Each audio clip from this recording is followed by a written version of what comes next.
Hi, everyone, and welcome to Student Energy's Masterclass for Mission Innovation. Young people have transformed into a major global force for accelerating the energy transition.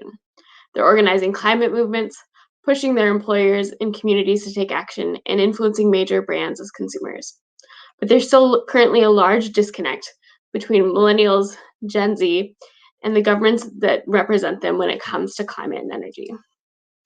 Today, I'm excited that we've gathered an amazing group of young people from Student Energy's network, who are our regional coordinators for the Global Youth Energy Outlook, to help unpack what are some core strategies that MI member countries can take to start to work with young people.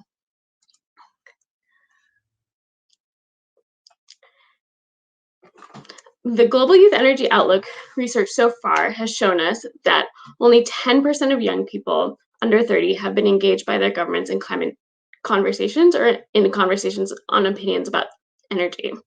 And less than 20% feel that their issues are valued by the government or private sector. At Student Energy, we're working to bridge this gap, and that's a big part of why we're here. Student Energy's mission is to create space for youth to help governments, companies, and organizations to understand how we can work together to achieve shared goals. Student Energy is a global not-for-profit organization empowering the next generation of energy leaders who are accelerating the sustainable energy transition. We work with a network of over 50,000 young people in 120 countries to build their knowledge, skills, and networks that they need to take action on energy. For the last 12 years, we've collaborated with governments, companies, and organizations to facilitate meaningful youth engagement, make space for young people in energy decision-making, and mobilize resources to support youth-led energy solutions. Student Energy is building a movement of young people around the world who are shaping the future of energy. To kick off our event, I'd like to introduce my colleague Salsa, who will be joining me to talk a little bit more about intergenerational collaboration. Intergenerational collaboration is a tool you can use if you want to effectively integrate youth into your project or initiative. Recognizing that climate and energy topics are complex with challenges that have disparate impacts, Student Energy works to promote intergenerational collaboration and defines it as a way to activate meaningful engagement between young people and established actors in government and industry to co-create pathways for the sustainable energy transition. Young people around the world are showing increased interest in developing innovative, climate-safe, and equitable energy solutions, which actors in the energy sector can foster by providing the appropriate resources, knowledge, and supportive networks. By creating spaces for intergenerational dialogue, brainstorming, and decision-making, Student Energy aims to bridge generational divides, allow young people to have greater influence on energy-related decisions, and create mutually beneficial pathways for youth and established energy leaders to work together on climate and energy challenges. Intergenerational collaboration is also an incredibly meaningful way to motivate and empower young people. I would like to invite Salsa to share her story a little bit more on this. Thanks, Meredith. Intergenerational collaboration will always be my favorite topic because Greta Thunberg's speech at COP24 has brought me a moment of epiphany that climate crisis is intergenerational injustice. Correspondingly, I believe that young people deserve to co-design their own future by taking the lead. And speaking as a youth who aspires to be a decision and policymaker in the energy transition and climate action sector, I would like to be involved as early as possible in this space.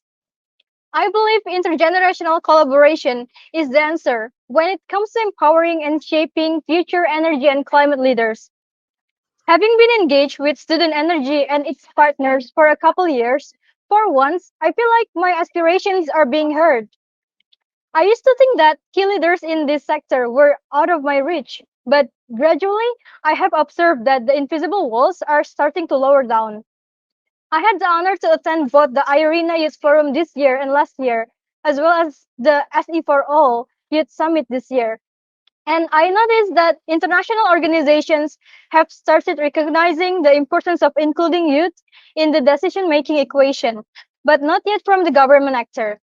Moving forward, I believe that this CMMI momentum is crucial for the government to start formulating concrete and meaningful youth engagement plans while taking full advantage of the opportunities to work with youth. And to give you an example of where this has happened in person, at the Clean Energy Ministerial Mission Innovation in 2019 in Vancouver, British Columbia, we were actually able to bring together the first ever delegation of young leaders to the 10th Clean Energy Ministerial and the 4th Mission Innovation Forum. And so we were able to unite 60 young people from 25 different countries and then every Canadian province and territory. And for the first time, young people were deeply integrated into the programming, and they had the opportunity to meet with lots of different global leaders to talk about their vision for the future of energy. They also did an incredible engagement project where each person engaged people in their home countries and brought that research and insight to the governments that were meeting around the missions of both clean energy and mission innovation. Yeah. Personally, attending CMMI was a big milestone for me because it unlocks endless doors of opportunities that I would never have imagined. Prior to the conference, I engaged with more than 400 Indonesian youth to raise awareness on energy and climate topics through questionnaires and dialogues, where I received major positive feedback and collected more than 100 opinions. The forum culminated in the call out of a collective signed position statement on climate emergency from youth delegates to the world leaders. We demand the declaration of climate emergency, mobilization of climate finance, inclusive climate action, including the CMMI Leaders Forum itself. It needs to be accessible to the young people and more youth engagement programs. CMMI also gave me the opportunity to meet my role model in person and get inspired firsthand by their keynote speech. Above all, I believe that the important takeaway was my sustained engagement with student energy. I earned the opportunity to be actively involved in its Global Youth Energy Outlook project as the Southeast Asia Regional Coordinator and in its Oil and Gas Climate Initiative Youth Challenge team as the regional representative. And that's where I feel so glad that I'm a part of this youth movement and I'm actually contributing and making real impact. Great. So we want to unpack this for you a little bit further because we really believe that integrating intergenerational collaboration into any initiative is a great way to accelerate innovation and the momentum of anything you're looking to do by pairing the knowledge of established professionals with how to get things done with the ambition and motivation of young people who are very excited to get into the space. So here are a few key steps you can take. First, identify your objectives. To collaborate with young people, organizations and leaders first need to name intergenerational collaboration as a strategic priority and devote the time and resources to doing it. Pick objectives that could use a fresh set of eyes and innovative thinking. Second, build relationships with young people. A big part of getting started on intergenerational collaboration is recognizing where young people are already leading and already doing the work. Youth have been organizing and implementing solutions, and understanding the landscape of youth led work in your sector is crucial to forming equitable partnerships. Connect with existing youth organizations, learn about their work and objectives, and identify opportunities for partnership and where you both want to move goals forward together. Next, work on defining the pathway for collaboration. How will you work together? Where are you looking for input? And how can young people stay involved after the project? These are all important questions to answer to help everyone be on the same page and to meaningfully integrate youth into your project. The fourth step is to apply systems thinking. During CMMI, youth delegates were keenly aware that transitioning the energy system involves more than switching technologies. Delegates raised important issues around gender and racial equity, economic access, climate justice, and emphasized that clean energy solutions must also be just and equitable. Likewise, working with young people means engaging with systems thinking and system solution. Lastly, raise your ambition. Echoing their peers around the world, Young Leaders Delegation conveyed the need to implement solutions that match the scale and urgency of the climate crisis and urged their energy leaders to take bolder action. And they want to see follow through from decision makers and leaders in the energy sector. Turning intergenerational collaboration into tangible action means allowing the partnership to rise your internal and external ambition when it comes to climate action and actually putting into motion the recommendations and solutions that young people advocate for. We've just started to talk about how you can bring you to the table. I will now hand it off to Lynette to dive deeper into how young people can fundamentally transform the innovation landscape. Thank you, Salsa. My name is Glenette Knudsen, and I'm speaking to you from Copenhagen in Denmark. Just like Salsa, I went to the CMMI in Vancouver as a youth delegate, and one of my personal highlights were the innovation jams and policy hackathons, which left me with a feeling that young people can really bring creative, innovative, and powerful ideas to the table when they're given the opportunity. But it also made it clear that more resources and support is needed to turn all these great ideas into impactful solutions. So today I'll be talking to you about how young people are constantly innovating when it comes to energy and climate solutions and why we need to see more support for youth-led innovation. So if we want to accelerate the energy transition in this next decade, we need innovation in every single sector and in every single country. Young people are uniquely positioned to deploy sustainable climate solutions quickly because of their ability to mobilize their peers and community, which is crucial for the long-term success of any policy or technological shift. However, young people frequently lack access to funding and the capacity and confidence to secure the limited resources available. So to summarize, the innovation landscape as it currently is neither equitable nor accessible for most young people around the world. These inequalities are also present when looking at where global flows of funding are flowing. For instance, of the 455 billion spent on climate finance in 2016, only 45 billion US dollars cross borders from the OECD to the non-OECD countries, and mostly in the form of loans. This leaves blended finance between the private and public sector, as well as philanthropic grants and zero interest loans on the table as ways to get funding. This is a major equity and justice issue for young people, as they will not be able to scale their innovative solutions without access to funding or the other resources required to help them start their journeys as energy leaders. In OECD countries, the opportunities for young people to gain access to funding is not much better, and this is also a problem as it removes their agency during crucial career building and skill development periods of their life. Across the board, less than 1% of innovation funding is flowing to young people. This is a large missed opportunity for deploying innovation at the scale we need to address climate change. So what can we do to transform climate finance and create more supportive landscape for youth-led innovation in energy? Funding can be tied to local capacity development in the clean energy sector to create long-term availability of skilled professionals, which also faces critical gaps. Some unique insights about youth gaps in innovation beyond just funding include, firstly, that as young people have less experience, resources for education, skill building, and mentorship are essential components of helping to accelerate their deployment skills.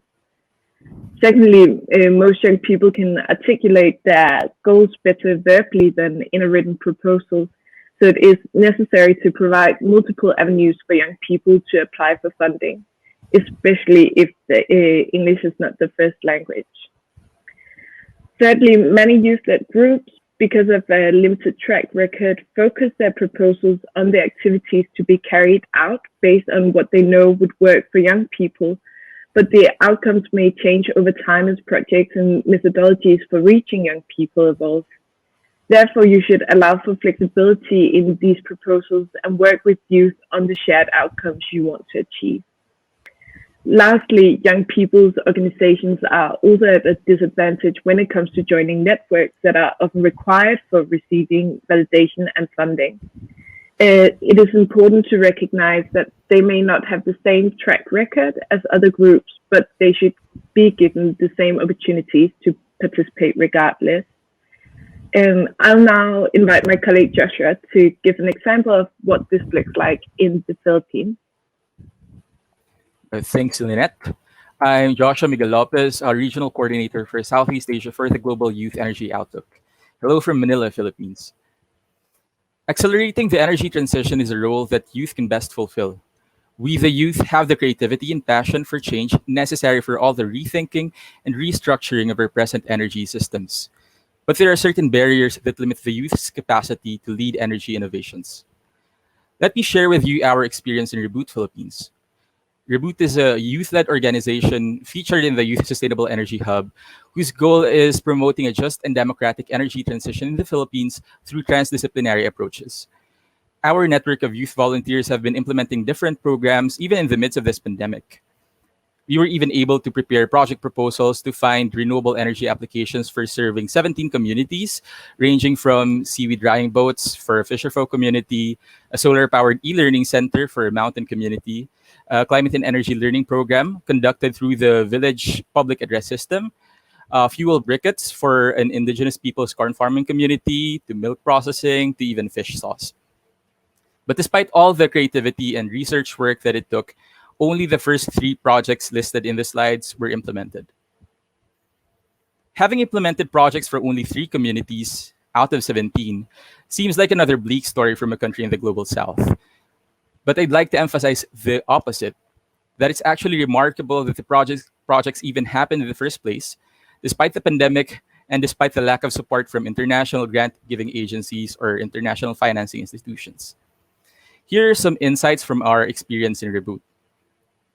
So first, next slide, please. Thank you. So first, innovate in context.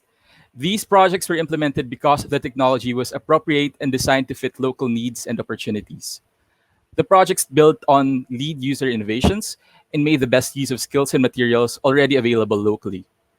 This cut project costs and made implementation timelines faster. Second, involve the community in every step. These projects happened because they were funded by the communities themselves. The communities bought into the project because they understood the value of the project, and they were involved as early as the resource assessment phase, to the planning phase, to the implementation. They were involved all throughout. So they knew what the value of the project is and how to actually operate the system. Third, upskill the youth. Operating and maintaining energy innovations is next to impossible if the communities have no choice but to wait for experts to fly in just for repairs. This can be remedied by training local youth so that they themselves can become the local energy technology experts.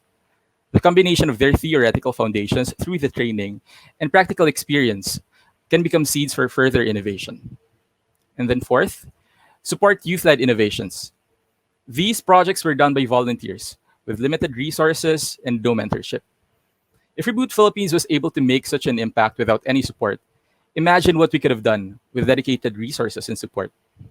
Imagine how many appropriate technologies could have been developed if more innovation dollars flowed to the global south through these youth-led institutions. Now, imagine unleashing thousands of young energy professionals across the globe through supportive and well-resourced accelerator programs. You could actually have 1,000 flowers bloom. We encourage you to think how to break down the barriers that the youth face to become leaders for innovation. And with that, I will now invite Shibuna to give you a closer look into how technology can be leveraged to meet community needs. All right, my name is Chibuna Obuna. I'm working currently with Student Energy as the Global Youth Energy Outlook Regional Coordinator for Sub-Saharan Africa. I'm also a co-founder and chief executive officer at Recycle Energy Limited, a Nigerian renewable energy company. I'll be speaking on technology that meets community needs. Young people are actively advocating for the needs of individual communities to be at the forefront of decision-making in clean energy and innovation that promotes sustainable growth. In order to achieve that, pathways must be created by governments for youth and other civil society groups, including indigenous communities, to engage with and lead research and development on low carbon solutions. Recycle Energy is a Nigerian-based renewable energy startup founded in 2019 by 3 university undergraduates at the Federal University of Technology, Owerri. The company's mission is to power Africa's sustainable energy future through innovation. In sub-Saharan Africa, more than 560 million people lack access to modern, affordable, clean, and reliable electricity. Taking Nigeria alone, electricity access is only 45%, with more than 80 million people still lacking access to electricity. In order to close the electricity access gap and meet rising energy demand, innovative solutions in renewable energy offer the most sustainable pathway towards the achievement of SDG 7 by 2030. This spurred the Renecycle team to develop solar home systems initially and pivoted to making custom designed solar inverters for customers. However, for the Renecycle team, technology that meets community needs is not only restricted to software and hardware products. Through observation and drawing insights from the COVID-19 pandemic, the team discovered that only 28% of primary healthcare facilities in sub-Saharan Africa have 24-hour access to electricity, because electricity is key to delivering universal healthcare, and that health facilities rely on electricity to function optimally. The Renecycle team launched the Lighting Up Nigeria initiative in October 2020. The Lighting Up Nigeria initiative, LUNI, is a not-for-profit social impact project of the company, which aims to power primary healthcare clinics and small businesses in vulnerable communities with solar microgrids. The COVID-19 pandemic amplified the vulnerability of local communities in Nigeria, especially those whose healthcare clinics were non-functional or did not exist at all. To improve access to vaccines and basic medication, healthcare facilities need to have steady electricity to conduct diagnosis, safe child delivery, and storage of vaccines. The Renecycle team launched this initiative as a shared value intervention to meet this community need while preparing this stage for market entry to increase the adoption of renewable energy in local communities across Nigeria. The Pioneer project at Okaiga Community Health Center in Umuahia, Nigeria, started with the renovation of dilapidated segments of the healthcare facility and would be followed by the installation of a 5 to 10 kilowatt peak solar microgrid to provide renewable and reliable electricity for the community health center, which serves more than 500 people. So we need technology that is not only sustainable, but technology that first and foremost serves communities. The opportunity must be noticed. Innovation has the power to empower communities and in turn accelerate an inclusive transition to a low carbon future that is led by people. Community solutions and ventures that are led by young people in particular face significant barriers when navigating the current innovation ecosystem and commercialization process. Investing in and supporting local youth incubation platforms that take an integrated approach to decarbonization will be key to creating a transformative impact at scale.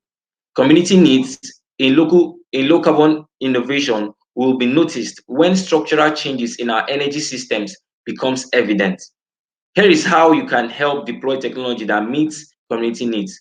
First, focus on community producers. Creation of energy projects by developers tied to the community has a greater impact in both cultivating sustainable projects and providing for communities at large. Second, decentralization democratizes energy. Decentralized energy systems can help to democratize energy and get more people engaged in the energy system. Third, benefits of digital tools. Digital tools enhance transmission of energy from large pipelines on sovereign lands to regional, small scale, and flexible supply that utilizes diverse energy sources. Young people can become active participants in shaping the energy system. Communities and youth are no longer passive consumers, but are actively participating in the energy system in different ways. I will now invite Aseni to give a closer look into the business case for youth engagement.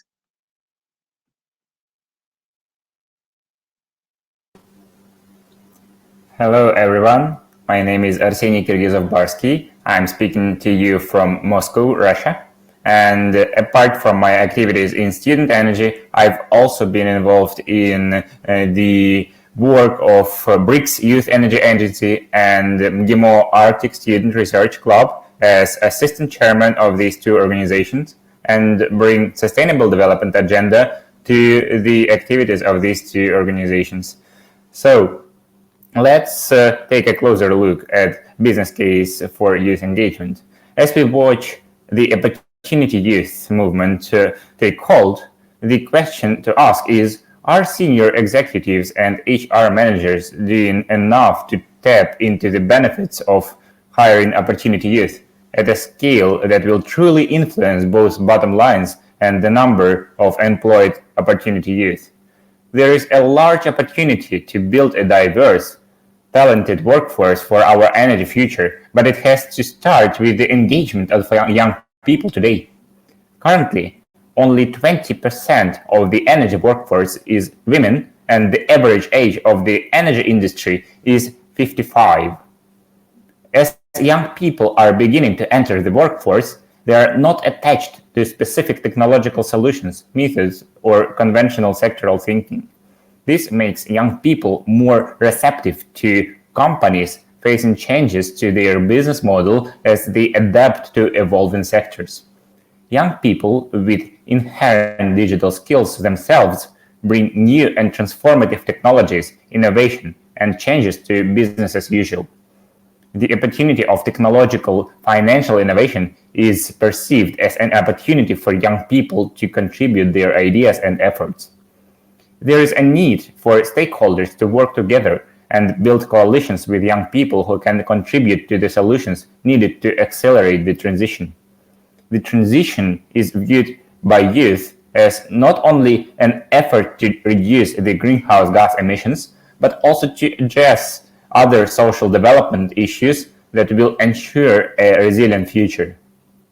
Young people are an opportunity to progress companies' CSR and ESG goals as climate risks and consumer behavior changes. What young people care about now will define the values, priorities, and focuses of society in the future, and companies have an opportunity to future-proof their business by bringing young people into their organization early on to set themselves up to succeed. So if we address talent needs and retention, we will see that youth are a solution to a looming talent shortage. Just let's look at the numbers.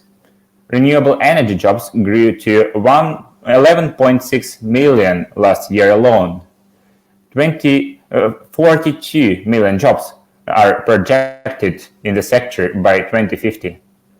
Although precise estimates remain scarce and absolute numbers are small for now, off-grid renewables are creating growing employment led by solar technology. Decentralized renewable energy can also propel productive uses in rural areas. The job multiplier effect can be seen in farming and food processing, healthcare, communications, and local commerce. Comprehensive policies led by education and training measures, labor market interventions, and industrial policies that support the leveraging of local capacities are essential for sustaining the renewables job expansion. Leaving those jobs unfilled will cost companies a bundle in both productivity and revenue. The business case for hiring opportunity youth is compelling, with retention differences ranging from 20+% to 3 times higher the companies we studied. Retention alone provides a significant return in investment. So this is a call to action. What sectors can do now is identify positions suitable for opportunity youth that meet your business needs. Hire for skills and aptitude so that you screen in opportunity youth. Invest in training and source ideas for your company, potentially by partnering with a skilled nonprofit such as Student Energy. Measure your progress, test and refine your approach. Scale the effort across your business unit and the company. These are opportunities for youth to work in partnership with governments and companies through mechanisms such as youth advisory councils, and they must be meaningful, mutually valuable, and compensated, actively inclusive and accessible to young people and community members who represent communities historically left out of these processes, accountable with tangible follow-through mechanisms, so those steered in adoption feel valued and they are contributing to real impact. And now I'm happy to give the floor to Lynette. Thanks, Asani. We want to extend a big thank you to Mission Innovation for making space for youth this year, so that we can share our own experiences and expertise as young people working toward a clean energy future. We look forward to seeing how Mission Innovation's members and partners integrate meaningful partnerships with young people into your strategies. Thank you so much.